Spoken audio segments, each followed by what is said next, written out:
Hi and welcome to the new bite-sized training for designated teachers from Norfolk's virtual school for looked after and previously looked after children.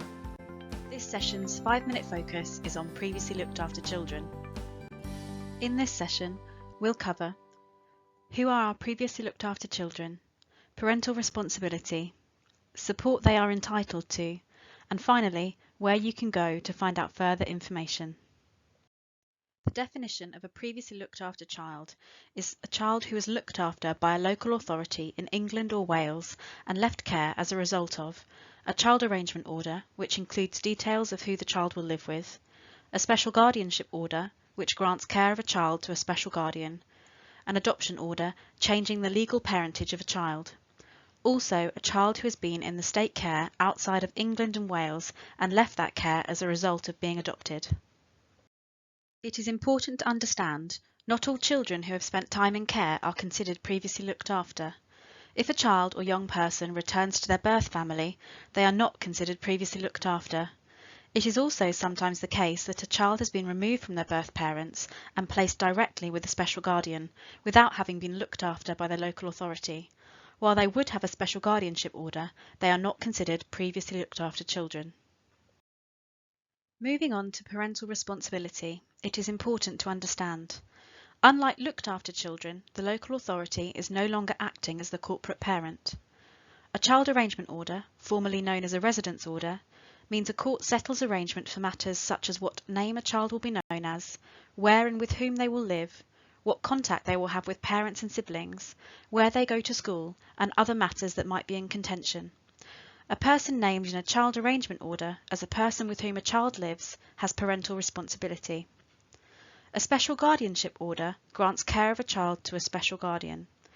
While they will no longer live with their parents, parents retain their parental responsibility, but the special guardian also gains parental responsibility for that child. Special guardians are expected to seek the parents' and child's views in making decisions. Where the parent's opinion conflicts with the special guardian's parental responsibility will overrule the parent. However, there are statutory exceptions which are they cannot cause a child to be known by a different name or remove the child from the United Kingdom for longer than 3 months. Finally, an adoption order severs the legal ties between a birth parent and the child, so that the adoptive parents become the child's legal parent throughout life. This is an order giving full parental responsibility for a child to the approved adopters made on their application to the court. It is preceded by a placement order where the child is technically still looked after. There are lots of ways previously looked after children can be supported to achieve their best within education. We will be touching upon the following areas of support: the designated teacher, the virtual school, the Adoption Support Fund and Pupil Premium Plus. The role of the designated teacher acts as a key point of contact for parents and guardians to discuss supporting the needs of their child, also ensuring previously looked after children's needs are understood by school staff and reflected in how the school uses Pupil Premium Plus to support these children. The virtual school had a new statutory duty from September 2018 to provide advice and information to the parents and guardians of and professionals working with previously looked after children. We work to ensure there is clear and accessible information for all on how these children can be supported and where to seek advice. The Adoption Support Fund was established because many families need some kind of therapeutic support following adoption, and too many have struggled to get the help they need in the past. While the funding is not for school, it is important that designated teachers are aware of the Adoption Support Fund to signpost to families. Therapies accessed can help with improved relationships with friends, family members, teachers and school staff, improved engagement with learning, improved emotional regulation and behaviour management, improved confidence and ability to enjoy a positive family life and social relationships. Finally, Pupil Premium Plus funding is available for pupils in reception to Year 11 in state-funded education in England, if they have been in care in England and Wales and left care under an adoption order, a special guardianship order, or a child arrangements order.